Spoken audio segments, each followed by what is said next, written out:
I wanted to play for you my exclusive interview with Steve Kilbey, bassist and lyricist from The Church. I interviewed him at a radio station down in Vancouver, KEXP, which is a really great independent radio station down there, in Seattle. And the band did a live set in the studio there between gigs, and I was fortunate enough to have a quick chat with Steve out in the car park.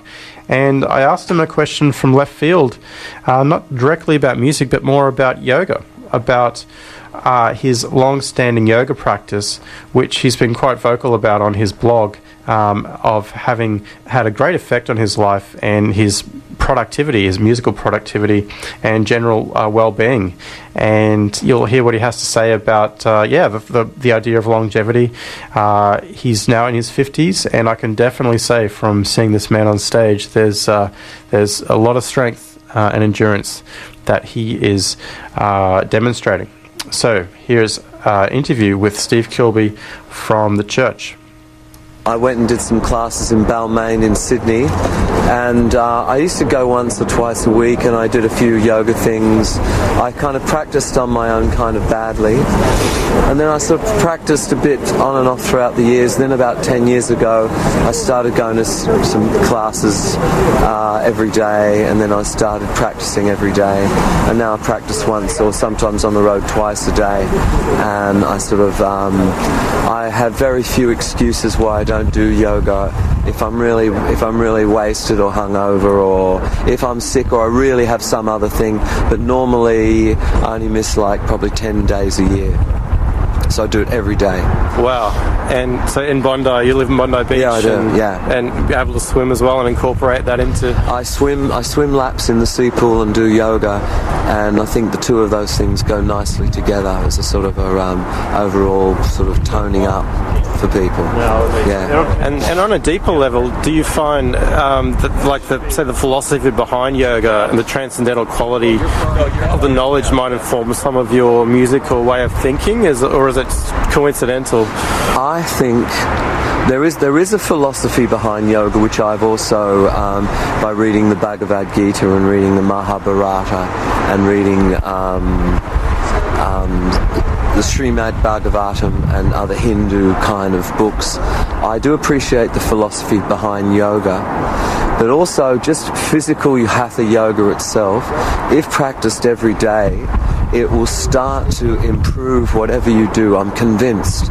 If you just do these yoga postures for an hour a day, you do them properly and you do them with conviction and with faith, after a short while you start getting results, and then you'll find you're better at everything that you do. You'll find you're better at it. Playing instruments, writing lyrics, being more of an attractive person, sort of just finding your way through the universe. You'll start encountering less and less resistance, and you'll always kind of find a graceful kind of way, or gracious way of dealing with things. That's right. There's a science to it, and a cause and effect that you've definitely demonstrated. Yeah. Well, Aleister Crowley said there are two paths, and he meant there are two paths if you want to have power, if you want to have mind over matter, and that's magic and that's yoga. You choose one or the other, because yoga is a kind of white magic.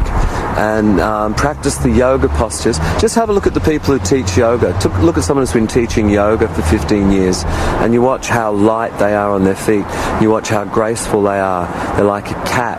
A lot of the female teachers, they're like so feline. The way they walk around, the way they insinuate themselves through the air, their movements and their gracefulness. It's so opposite to the average clodhopper, human, awkward sort of pudding that you see sort of struggling down the street. You have to get in touch with your body. You have to harness it. You have to harness it to your own higher self. You have to harness it to the universe. And yoga is a set of postures. Just pure physical yoga is a set of postures that have practiced faithfully and practiced correctly, can sort of have magical results. And that's just simply, and people who come along and see me now at age 56 and say, how can you run around and sing and play a guitar for 3 hours? I just say yoga. That's because I do yoga.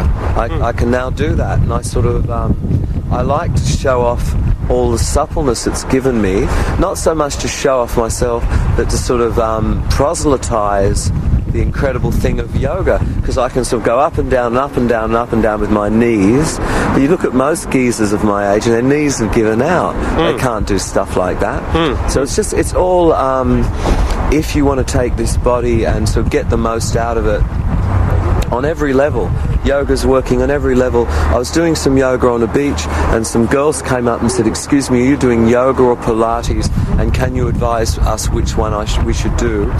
And I said, "I think Pilates is an excellent system for strengthening and sort of dealing with physical matters, but yoga does all of that and it does a lot more. It does things on spiritual levels, on karmic levels, on levels you can't even appreciate, and then one day you'll be doing something and going, this is coming easily to me, and then you'll realize it was because of yoga."